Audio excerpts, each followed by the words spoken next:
நுட்ப இடைவெளி லியூசிட் இன்டர்வல். நீதி மருத்துவம். வரையறை நுட்ப இடைவெளி என்பது தலைக்காயம் ஏற்பட்ட பிறகு முதலில் உணர்விழந்து சில நேரம் சாதாரணமாக உணர்வுடன் இருந்துவிட்டு பின்னர் மீண்டும் நிலைமையை இழக்கும் தற்காலிக இடைவெளி. சாதாரணமாக எங்கே காணப்படுகிறது? தலைக்காயத்திற்கு பிறகு ஏற்படும் எக்ஸ்ட்ராடூரல் ஹெமோரேஜ் இடிஎச் மிடில் மெனிங்கியல் ஆர்டரி கிழிவு காரணமாக காலக்கோட்டு பகுதி டெம்போரல் ரிஜன் மீது புலண்ட் இன்ஜுரி நோய் வளர்ச்சி கிளினிக்கல் கோர்ஸ் 1. முதன்மை உணர்விழப்பு காயம் அடைந்தவுடன் கன்கஷன் காரணமாக. இரண்டாவது நுட்ப இடைவெளி நோயாளி உணர்வை மீட்டுக் கொண்டு சாதாரணமாக தோன்றுவார். நிமிடங்களிலிருந்து மணித்தியாலங்கள் வரை நீடிக்கலாம்.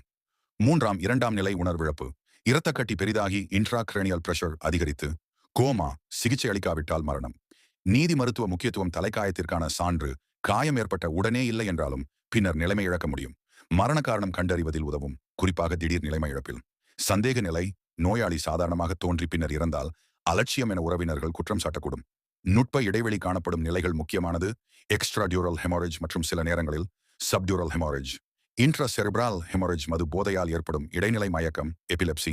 நீடிப்பு சில நிமிடங்களிலிருந்து மணித்தியாலங்கள் வரை 24 மணி நேரத்திற்கு மேல் அரிதாக இருக்கும்.